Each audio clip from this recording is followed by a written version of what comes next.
첫 시간 주님께 안녕하세요. 대강교회 우훈 목사입니다. 10월 26일 목요일입니다. 하나님 우리에게 주신 말씀은 갈라디아서 4장 21절에서 5장 1절까지 말씀입니다. 내게 말하라. 율법 아래에 있고자 하는 자들아, 율법을 듣지 못하였느냐? 기록된 바 아브라함에게 두 아들이 있으니 하나는 여종에게서, 하나는 자유 있는 여자에게서 낳았다 하였으며, 여종에게서는 육체를 따라 낳았고 자유 있는 여자에게서는 약속으로 말미암았느니라. 이것은 비유니 이 여자들은 두 언약이라. 하나는 신의 산으로부터 종을 낳은 자니 곧 하갈이라. 이 하갈은 아라비아에 있는 신의 산으로서 지금 있는 예루살렘과 같은 곳이니 그가 그 자녀들과 더불어 종노릇하고, 오직 위에 있는 예루살렘은 자유자니 곧 우리 어머니라. 기록된 바 잉태하지 못한 자여 즐거워하라. 상고를 모르는 자여 소리질러 외치라. 이는 홀로 사는 자의 자녀가 남편 있는 자의 자녀보다 많음이라 하였으니, 형제들아 너희는 이삭과 같이 약속의 자녀라. 그러나 그때 육체를 따라 낳은 자가 성령을 따라 낳은 자를 박해한 것 같이 이제도 그러하도다. 그러나 성경이 무엇을 말하느냐? 여종과 그 아들을 내쫓으라. 여종의 아들이 자유 있는 여자의 아들과 더불어 유업을 얻지 못하리라 하였느니라. 그런즉 형제들아, 우리는 여종의 자녀가 아니요 자유 있는 여자의 자녀니라. 그리스도께서 우리를 자유롭게 하려고 자유를 주셨으니 그러므로 굳건하게 서서 다시는 종의 멍에를 매지 말라. 아멘.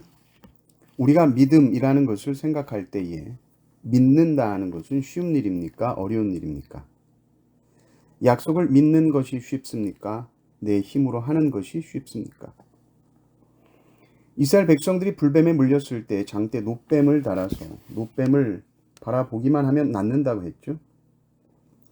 바라보기만 하면 낫는다고 말해도 기어이 보지 않고 죽는 사람들이 많았습니다. 이 사건은 인간의 본성이라는 것이 믿음과 멀구나. 사람은 약속을 믿는 것보다 자기 힘으로 해내는 것을 좋아한다라는 것을 알게 되죠. 놋뱀을 쳐다보면 낫는다는 말에 코웃음을 치고요. 놋뱀에 물린 독을 빼내려면 네가 시간 제때 지켜서 팔굽혀펴기 하루에 1000개씩 매일 5일 하면 몸에 독이 빠지고 낫는다. 이 말이 더 쉽게 다가옵니다. 실패하고 넘어지면서도 끝까지 주님 의지하지 않고 믿지 않는 사람들이 있습니다. 끝까지 자기를 의지합니다. 내 힘을 믿는 것이 낫지 눈에 보이지도 손에 잡히지도 않는 믿음이라는 것을 받아들인다는 것을 쉽게 하지 못합니다. 인간의 본성 속에 율법주의적인 성향이 아주 강하게 있기 때문입니다. 복음을 알고 복음을 심지어 믿는다라고 말하면서도 내가 하나님의 말씀대로 이렇게 살았더니 이렇게 해주셨다라는 자기 공로가 마음에 있습니다. 내가 어떻게 살았는데 이게 있습니다. 하나님의 은혜로 이렇게 살았다가 아니라 내가 이렇게 하나님께 헌신하고 내가 이렇게 봉사하고 희생하면서 살았기 때문에 주님이 나를 이렇게 축복해 주셨다, 이런 생각을 가지고 있습니다.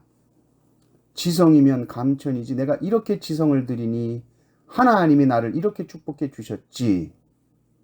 그러나 순서가 틀렸죠. 항상 은혜가 먼저입니다. 내가 드린 지성이 먼저가 아니죠. 하나님께서 연약한 나에게 이런 은혜를 주셔서 내가 이렇게 할 수 있었습니다 라고 고백하는 것입니다. 바울은 지금 율법을 신뢰하는 갈라디아인들에게 그래, 니들이 그렇게 좋아하는 율법, 내가 율법으로 그러면 설명을 해보겠다라고 하면서 이 모세오경에 나오는 그 아브라함의 이야기를 가지고 복음을 설명합니다. 창세기에 나오죠. 율법 속에 나타난 복음의 원리를 한번 설명해 보겠다라고 하면서 아브라함 이야기 속에 나온 두 명의 여자를 끄집어냅니다. 바로 사라와 하갈입니다. 사라는 아브라함의 아내요, 즉 자유인이죠. 하갈은 여종입니다. 그들이 자식을 어떻게 낳았는가 하는 그 방식이 다릅니다. 하갈은 아브라함이 육체를 의지해서 자식을 낳았고 그 아들이 이스마엘이죠. 반면에 사라는 아브라함이 도저히 바랄 수 없는 중에 하나님의 약속을 오직 믿고 또 믿고 기다리고 또 기다려서 얻은 자식이 바로 이삭입니다. 다시 말하자면 이스마엘은 그냥 자식이고 인간의 자연적인 생식 능력에 따라서 낳은 자식이고, 이삭은 하나님의 능력이 아니고서는 하나님이 생명을 주시지 않고는 낳을 수 없는 약속의 자식이었다라는 말입니다. 바울이 지금 이 아브라함 이야기를 하는 목적이 이겁니다. 율법을 의지하는 너희들아, 너희들이 육체를 의지하는 것이 꼭 이스마엘, 하갈같이 율법의 종이 되는 삶을 지금 선택한 거야. 하나님의 나라는 약속을 믿는 자들의 것이요 믿음으로 가는 나라지, 자신의 행위나 자신의 거룩함으로 자신의 의로움으로 가는 나라가 결코 아니다라는 것입니다. 그래서 우리가 신앙생활을 할 때에 항상 좀 여지를 둬야 됩니다. 여백이 좀 있어야 됩니다. 우리가 이렇게 계획해서 1, 그 다음에 2, 그 다음에 3, 4, 5 이렇게 딱 하면 이렇게 될 거야. 우리가 뭘 해서 하나님의 뜻이 막 드러나고, 그런 것이 교회가 돼서는 안 됩니다. 우리가 한번 으쌰으쌰 한번 해보자, 목표를 세우고 비전을 제시하고 이런 활동 저런 활동, 그런데 정작 하나님만을 바라고 기도하고 매달리고 의지하고 하나님께서 이렇게 약속하셨는데 어떻게 일하실까 하는 기대와 소망이 없이 오직 인간의 계획과 열심과 추진만 있다면 거기에는 하나님이 새롭게 만드실 놀라운 일들이 일어날 여지가 없는 것이죠. 만약에 하나님께서 신의 산에서 백성들에게 율법만을 주시고 약속을 주시지 않았으면 어떻게 됐을까? 선지자들에게 주셨던, 그래서 선지자들이 꿈꾸며 우리를 구원하실 메시아에 대한 이 약속을 주시지 않았으면 어땠을까요? 우리가 율법으로 구원받을 수 있습니까? 없습니다. 인간은 절대로 율법으로 구원받을 수 없습니다. 이것은 율법이 악한 것이 악해서 그런 게 아니라 율법이 연약해서 그런 거예요. 율법이라는 것이 우리에게 선하고 유익할 수 있으려면 약속이 있기 때문입니다.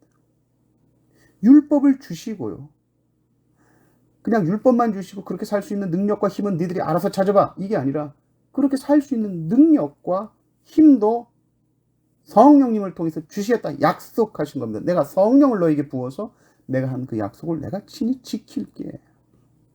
이 언약에 신실하신 하나님의 약속이 있기 때문에 언약이 유지되는 것이지, 인간에게 언약을 지킬 수 있는 능력이나 잠재력이 있어서 그런 것이 결코 아니다라는 것입니다. 아브라함이 약속을 믿음으로 말미암아 이삭이라는 자식을 낳았다. 이것을 바울이 뭐라고 하냐면 성령으로 낳았다고 그래요. 성령으로 낳은 자식이다. 예수님이 성령으로 태어나셨죠. 그처럼 사라가 경수가 다 끊어지고 인간의 능력으로 태어날 수 없는 상황 속에서 성령으로 태어났다. 아브라함이 이삭을 낳은 것은 오직 하나님의 능력, 성령으로 낳았다는 것이죠. 그리고 28절을 보면 형제들아 너희는 이삭과 같이 약속의 자녀라. 근데 이 약속의 자녀에게는 특징이 있는데 두 가지가 있다. 이삭을 보니까 첫째, 이스마엘에게 고통을 많이 당했다. 핍박이 있었다. 박해가 있었다. 또 둘째, 그러나 아들은 상속받는다. 이 양면성을 다 가지고 있다는 거예요. 약속의 자녀에게는 첫째, 고통이 있습니다. 고난이 있습니다. 힘듭니다. 그러나 하나님의 자녀로서 상속자가 된다라는 것이죠. 이 두 가지 정체성, 약속의 자녀가 가지고 있는 이 두 가지 정체성, 핍박을 받는 정체성과 상속을 받는 정체성, 너희도 약속의 자녀라면 이 두 가지를 받는다. 그것은 핍박과 상속이다. 이 핍박과 이 상속 사이에는 항상 이 간극이 있어요. 시간적인 간격이 있습니다. 상속받기까지 기다려야 돼요. 약속의 자녀라는 것은 약속을 받고 약속이 이루어지기까지 기다리는 시간이 반드시 있습니다. 이때 어려움을 겪고요, 고난을 당하고 환난과 핍박이 있을 수 있다는 거예요. 그러나 약속이 있기 때문에 인내하고 기다린다는 것입니다. 사람들의 눈이 보기에는 이런 것들이 별로 멋도 없어 보이고 힘 있어 보이지도 않죠. 그러나 기독교의 본질이 여기에 있습니다. 믿음의 본질이 여기에 있습니다. 이삭은 인간의 가능성에 태어난 아들이 아니라, 인간의 능력에 태어난 인물이 아니라, 정해진 시간에 결혼 딱딱하고 임신하고 10개월이 되고 막 딱 태어나고 자연적으로 아니라 초자연적으로 태어났습니다. 은혜로 태어난 자녀입니다. 약속에 의해서 태어난 자녀입니다. 하나님이 약속하셨고 하나님이 그 약속을 친히 이루셨고 하나님이 주도하셨고 간섭하셨고 하나님의 역사가 나타난 아이가 이삭이에요. 이게 기독교의 본질입니다. 우리의 행위, 우리의 능력은 아무것도 아님을 고백하는 것이 우리의 신앙이에요. 그리고 오직 누구를 신뢰합니까? 하나님만을 신뢰하는 것이 우리의 믿음입니다. 성도는 결코 자신의 육체 열심으로 만들어지지 않습니다. 오직 성령으로 지어져가는 성전이 성도입니다. 실천적인 삶이 중요하지 않다는 얘기가 아니에요. 중요합니다. 그러나 자칫 나의 삶을 보았을 때 행위는 무성한데 마음에 어떤 변화나 하나님을 향한 강한 신뢰나 사랑이 전혀 없는 삶을 아닌지 점검해 보시기 바랍니다.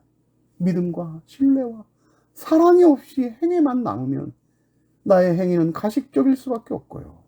피곤합니다. 남들이 보는 앞에서는 막 이렇게 하지만 보지 않으면 마음대로 하는 삶이 될 수 있어요. 아주 교만한 사람이 될 수 있습니다.